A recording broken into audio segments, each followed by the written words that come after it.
Früh am Morgen, als das Sonnenlicht die weiten Graslandschaften Südafrikas golden färbte, betrat der amerikanische Biologe Dr. Ethan Carter zum ersten Mal das Luluwe-Imfolozi-Reservat. Am Haupttor wurde er von Joseph Ndlovu begrüßt, einem erfahrenen Ranger mit über 15 Jahren Erfahrung im Schutz der seltenen Nashörner. Der olivgrüne Pickup rollte langsam die rote Schotterstraße hinunter und schlängelte sich an sanften Hügeln vorbei, die mit gelbem Gras bedeckt waren. Ethan machte sich weiterhin Notizen und beobachtete die wilde Landschaft. Der Wind trug den stechenden Geruch von Grasland und feuchter Erde herüber. Joseph fuhr ruhig und suchte mit scharfen Augen die Büsche auf beiden Seiten der Straße ab, wachsam nach Anzeichen von Gefahr. In der Ferne hüpften ein paar Kudu-Antilopen über das Gras und verschwanden hinter den Bäumen, was Ethan dazu veranlasste, fröhlich noch ein paar Zeilen zu notieren. Neugierig fragte er Joseph nach der Zahl der hier geschützten Breitmaulnashörner und hörte viele Geschichten über das Elend. Während Ethan aufmerksam zuhörte, wurde Joseph plötzlich langsamer und seine Augen verengten sich, als hätte er gerade etwas Ungewöhnliches vor sich entdeckt. Direkt auf dem Weg kam langsam eine riesige Gestalt hervor und versperrte den Weg, was beide sofort anspannte. Vor dem Auto stand ein großes, kräftiges Nashornwölkchen mit dicker, grauer Haut. Joseph stellte sofort den Motor ab und hob die Hand, um Ethan zu signalisieren, dass er ruhig sein und keine plötzlichen Bewegungen machen solle. Die Luft im Auto wurde dick, man konnte nur das Geräusch des Windes hören, der durch die Graslandschaft wehte, und das schnelle Schlagen ihrer Herzen. Ethan schluckte leise, hielt das Notizbuch noch immer fest, wagte es jedoch nicht, sich weiter zu bewegen, aus Angst, das Nashorn zu erschrecken. Das riesige Tier stand vor dem Auto, seine großen Ohren zuckten leicht, seine tiefschwarzen Augen starrten sie an. Beide Männer saßen schweigend da und schienen angesichts der riesigen wilden Kreatur den Atem angehalten zu haben. Plötzlich drehte sich das Nashornwölkchen langsam um und ging in Richtung Sumpf, blieb jedoch alle paar Schritte stehen und blickte zurück. Joseph runzelte die Stirn und beobachtete das Tier. Seine Lippen bewegten sich, als könne er die Absichten des Tieres erraten, aber er brachte immer noch kein Wort heraus. Ethan beobachtete aufmerksam, seine Augen glänzten vor Neugier und er hoffte, dass das Tier sie nicht als Bedrohung ansah. Nachdem das Nashornwölkchen ein paar Mal den Kopf gedreht und sich umgedreht hatte, nickte Joseph Ethan leicht zu und signalisierte ihm damit, dass sie versuchen sollten, ihm zu folgen. Joseph startete langsam den Motor, hielt den Pickup in sicherem Abstand und rollte hinter das große Nashorn. Je tiefer Ethan in den schlammigen Pfad zwischen dem Schilf eindrang, desto stärker spürte er die angespannte Atmosphäre und die Vorahnung von etwas Dringendem. Schließlich blieb das Nashorn am Rand des Sumpfes stehen und brüllte leise, seine Augen waren von einem verzweifelten Hilferuf erfüllt. Ethan und Joseph beugten sich vor und folgten dem ängstlichen Blick der Nashornmutter.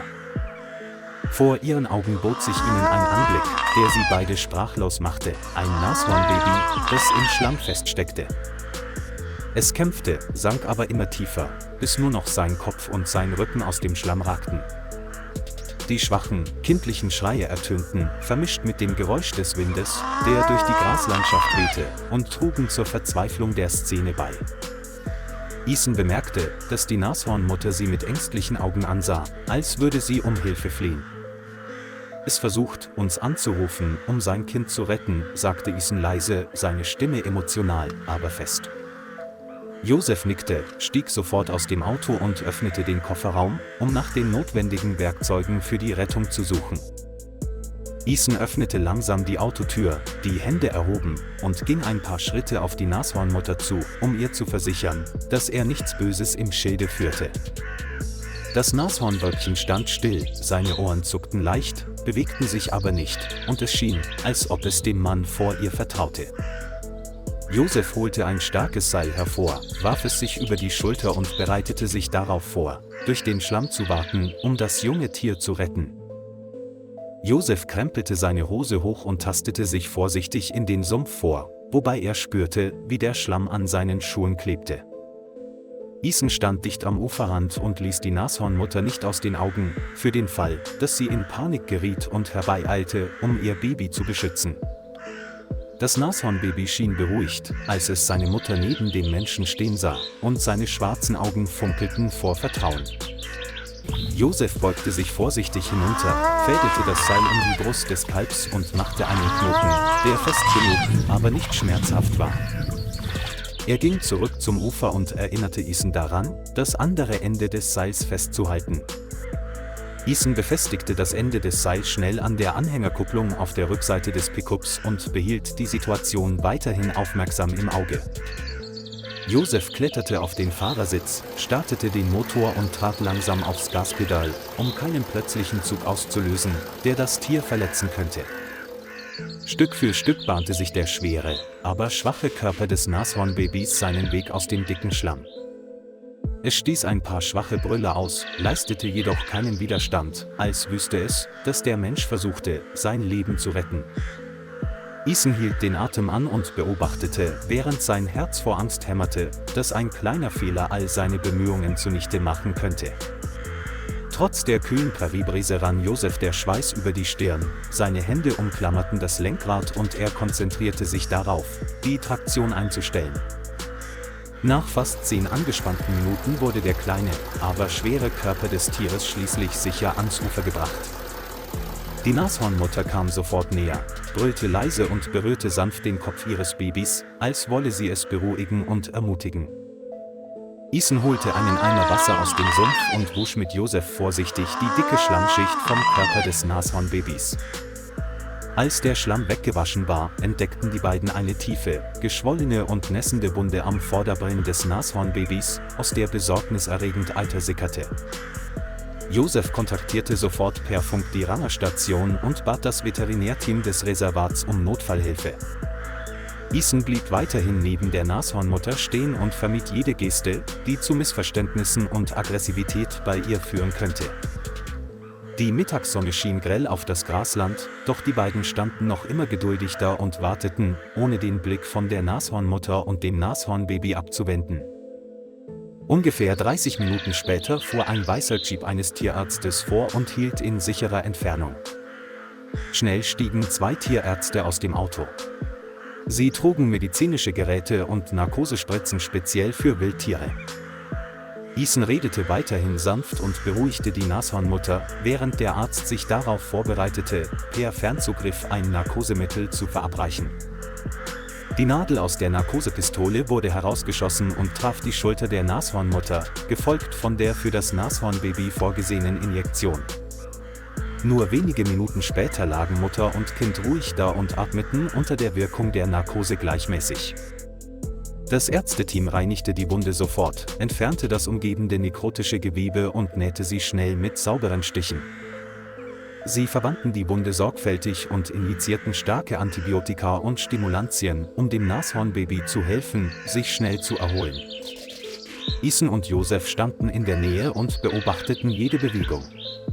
Ihre Herzen waren voller Hoffnung auf eine schnelle Genesung des Tieres. Als die Arbeit erledigt war, zogen sich die 4 ins Auto zurück und beobachteten sie aus der Ferne, während sie darauf warteten, dass Mutter und Kind sicher aufwachten. Die Zeit verging langsam, nur das Rascheln des Windes auf der Wiese und das Pochen des Herzens waren zu hören. Eine Stunde später regte sich die Nashornmutter leicht, ihre Ohren vibrierten leicht, dann stieß sie ein tiefes Brüllen aus und rief nach ihrem Baby. Auch das Nashornbaby wachte auf, blinzelte und versuchte, mit seinem bandagierten Vorderbein aufzustehen. Ethan und Josef sahen mit angehaltenem Atem zu, und ihre Augen leuchteten auf, als sie sahen, dass es sein Gleichgewicht behielt.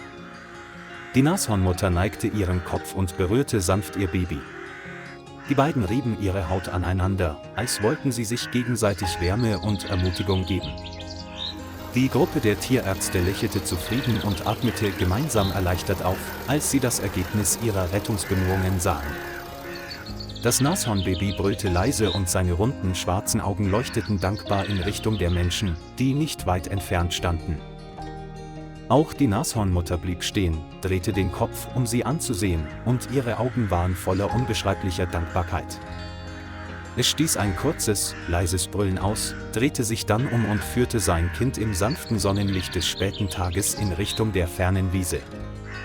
Ethan lächelte und hielt diesen Moment still mit Stift und Papier als unvergessliche Erinnerung an seine Forschungskarriere fest. Die Nashornmutter und ihr Baby gingen langsam tiefer in das weite Feld hinein, und ihre Silhouetten verschmolzen allmählich mit dem goldenen Sonnenuntergang.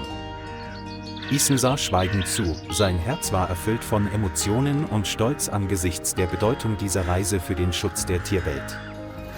Joseph startete das Auto und die Gruppe kehrte erleichtert und hoffnungsvoll zur Rangerstation zurück.